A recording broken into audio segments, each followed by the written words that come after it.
Oke, kali ini saya akan memberi tutorial bagaimana sih apa sih perbedaan British English dan American English. Nah, berdasarkan dari sumber data yang sudah saya temukan atau sumber data yang sudah saya rujuk di sini dari www British Council Foundation, sudah saya temukan bahwa terdapat beberapa perbedaan antara bahasa Inggris orang Inggris dengan bahasa Inggris orang Amerika, guys.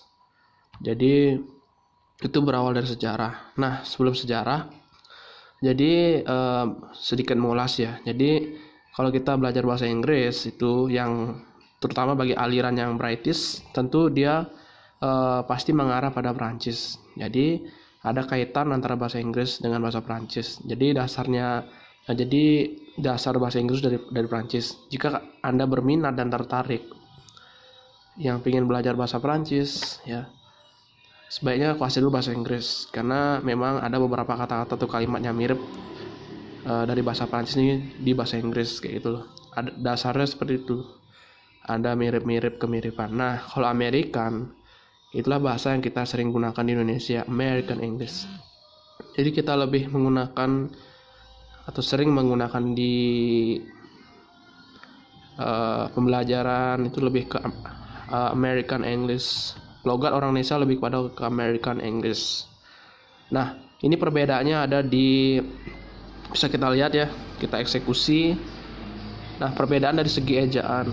Nah, terdapat perbedaan dalam sistem ejaan Inggris dengan Amerika. Itu berapa? Ada Inggris UK dan Inggris Amerika. Contoh, misalnya Andambea, Dirohoya, Encyclopedia. Itu Inggris, British, American. Anemia, Dear High, Encyclopedia. Itu kan kita logatnya Amerika. Ini ejaan. Yang kedua, misalnya dari kata ada ditambah kata il, akhiran nc. Defense, offense, kan sama nih. Ini juga di Inggris Amerika juga ada akhiran dari kalimat. Ini kan akhiran kalimat nih. nc, defense, offense, license. Jadi setidaknya kalau kalian belajar bahasa Inggris yang British atau American, ambillah peluang-peluang yang tepat di sana, guys. Nah, perbedaan kosakata ya, ini yang paling sering saya lihat. Nah, selain ejaan itu ada beberapa bahasa Inggris yang memang ada perbedaan kosakata ya. Jadi Inggris, bahasa Inggrisnya di orang Inggris sama Amerika pasti berbeda. Contoh, terdapat kalimat ini trouser, itu artinya pants. Friends, ada namanya flat, parchment. Bonnet, hood, boot itu artinya bagasi mobil. Trunk, lorry, truck. Nah, ini yang paling mencolok banget perbedaannya, guys. University, college. Nah, college itu kalau kita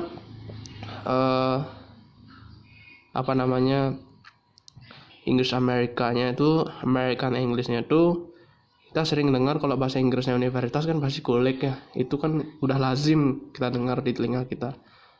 Kalau yang versi British dia lebih pada university. Nah, ini juga, guys. Wah, ini beda banget. Tapi ada beberapa kata yang sama antara British dengan, ada berapa kosakata yang sama, ada berapa kosakata yang sama antara English British dan American English. Misalnya sepak bola bahasa Inggrisnya kan football, soccer.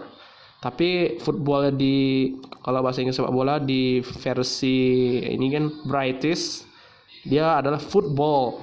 Tapi kalau versi American English soccer. Tapi kita lebih sering atau lazim mendengar istilah penyebutannya football. Jarang kita dengar soccer ini, guys. Jadi dari analisisku ya, dari sini kita lebih campuran bahasa Inggris ya.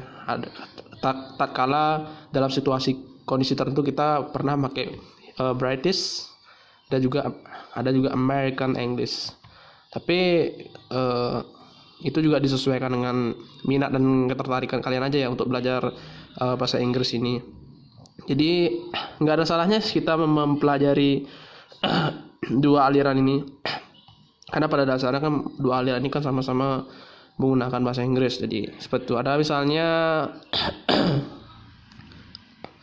Bahasa Inggrisnya biskuit, ya biskuit. Yang versi British biskuit, namun versi Amerika cookie. Biskuit, cookie. Chemise, drugstore. Beda dia. Ada postbox, mailbox. Nah, postbox itu apa? Email. Pesan email, mailbox, kotak pesan ya, kotak email ya. Box mail. Jadi beda. Jadi antara British ini dia kalau dibilang tuh dia postbox. Namun di American dia dibaca mailbox. Beda kan? Beda banget. Bedanya di mana? Di awal kalimat ini dia ini pakai mail, kalau Amerika mail, kalau yang di British ini pakai post dia. Itu bedanya, guys. Jadi ini juga ambil peluang ya. Karena jika kita menguasai bahasa secara keseluruhan atau bahasa, itu juga akan mendatangkan peluang bisnis bagi kita. Misalnya kita bisa menambahkan kerjasama melalui bidang investasi, penanaman aset modal antara negara satu dengan melibatkan negara-negara di luar, negara lainnya gitu loh. Jadi kalau keuntungan kita mempelajari sebenarnya dasar dari semua bahasa itu, terutama bahasa Inggris, kita bisa ngambil peluang bisnis, mengambil kerjaan atau kuliah di luar negeri juga bisa, guys. Itu peluangnya. Dan yang kedua mungkin bisa dalam peluang bisnis ya, karena aku orang ekonomi, kalau kita bisa menguasai bahasa Inggris, setidaknya bahasa Inggrisnya bisa